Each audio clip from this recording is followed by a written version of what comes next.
My life in the world of digital entertainment started when I was just 3 years old, when my dad introduced me to my first computer game, Jumpstart Kindergarten.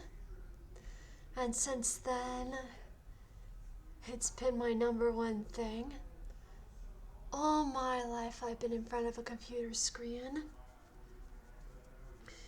I mean, it all started with all those educational computer games when I was so little, just a little girl, constantly playing computer games, whether it be educational ones like Jumpstart, or of course, the humongous entertainment games that everybody my age played when they were kids. And when you really think about it, it really is amazing because back in the 90s, back when I was so young, like younger than 10 years old, computers were so much more different. Do any of you guys remember the big, bulky desktops that were around in the 90s? They are certainly different from the flat screen computers that we have today. But yeah, technology really has come a long way in these past 2 decades. And I'll tell you what, it's been a real blast. Yeah, I've always been a gamer, but most of my life it's been about PC games.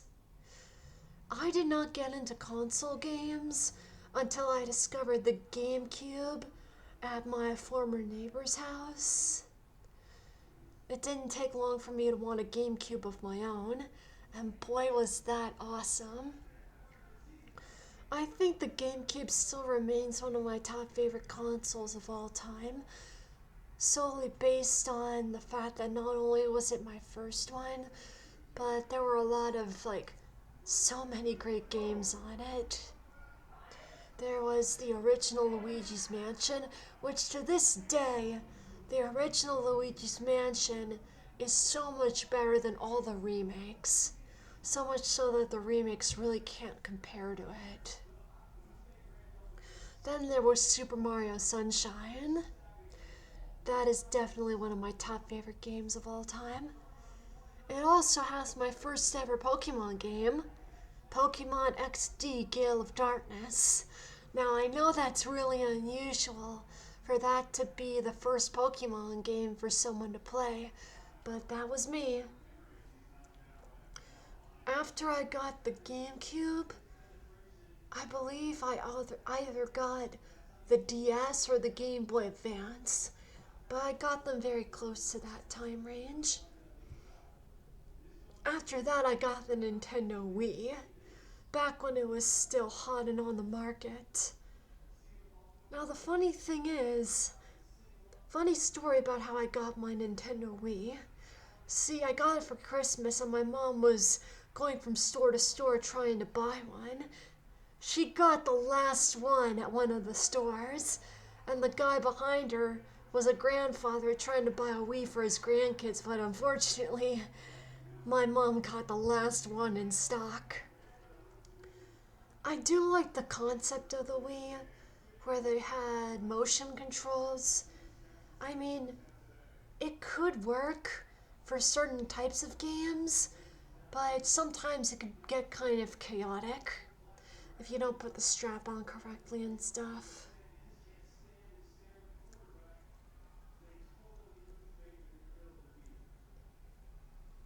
Something I would definitely suggest to people who are gamers is that if you're playing on a console, try not to sit down while you're playing your game.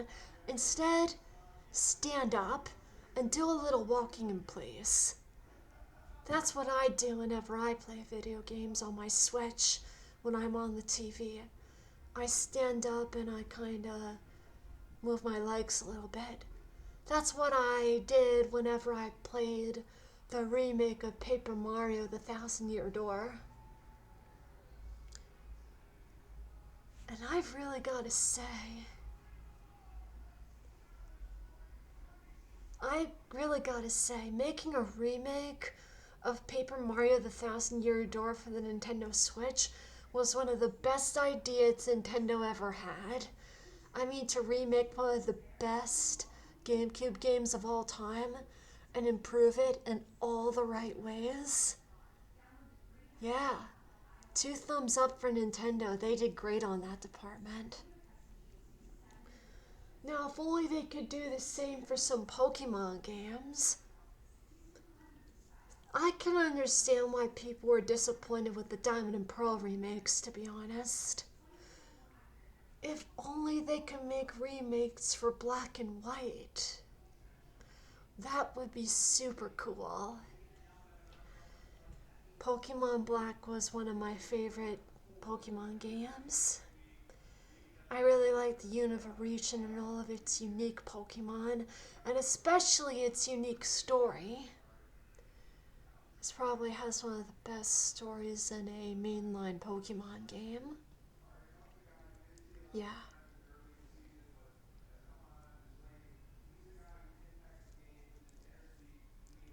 And now that I'm really attached to my computer because of my digital artwork, I've grown to enjoy PC games again, like Skyrim and The Elder Scrolls Online. Hopefully I'll find some others as well. Yeah. The thing is, my history of gaming is actually very different to the history of my digital art journey. It all started with 2D artwork with a software called Paint.net. That's where I first started my digital art journey, but then I graduated to Photoshop. Then I started making digital art that way. And then in college, I took an introduction to 3D art class, and that completely captivated me. I really developed a really strong liking to 3D art for a number of reasons. And ever since, I've been practicing it to the best of my abilities. Yeah, it's been a total blast through this journey. I'm still trying my best to find a job, but if all of you in the USA are aware that finding jobs these days is frustratingly difficult. But I'm still doing my best. It's kind of frustrating that I can only make so much with Uber Eats, but hopefully I'll get more luck. Something that would be really cool is if I can make money creating content. Like, I'm fully aware that people can make money from YouTube. I really don't know if I would be capable of doing that, though. I'm just not popular enough. I mean, I have enough subscribers. I have over 500, but not enough people view my videos. I guess I'll just have to keep trying. See if one day I could really improve my capabilities in many other ways. Something else that I've actually been doing to try to improve myself is that I began learning how to use Blender, a free 3D animation software. Unlike Maya, which is outrageously expensive, but I've been using Maya my whole 3D artist career, so it's kind of not something that I'm willing to just give up, especially since many of the best gaming and animation companies use it. And the fact that Blender is sustained entirely by donations. So sometimes I honestly wonder if it's going to last very long.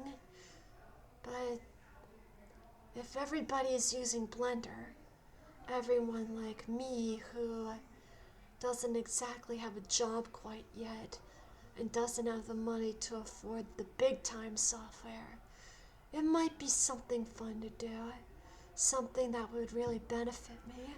I already made a dragon in Blender. I modeled it, textured it, and fully rigged it. Now all I have to do is create an environment and show it off in there. Yeah, but what I'm really going to start working on soon is making tutorials. Tutorials for Maya, for college students like I once was, who want to get a head start in their classes. So keep an eye out for that, because there is going to be a major snowstorm soon, so I won't be able to do a read, so I will have plenty of time to make Maya tutorials. So for all of you guys out there who are really supportive of me and wish the best for me, wish me luck. It would be so cool to one day be a content creator. But the thing is, the chances of that are extremely slim, because there are a lot of people like me who work even harder than me, actually, to provide content, and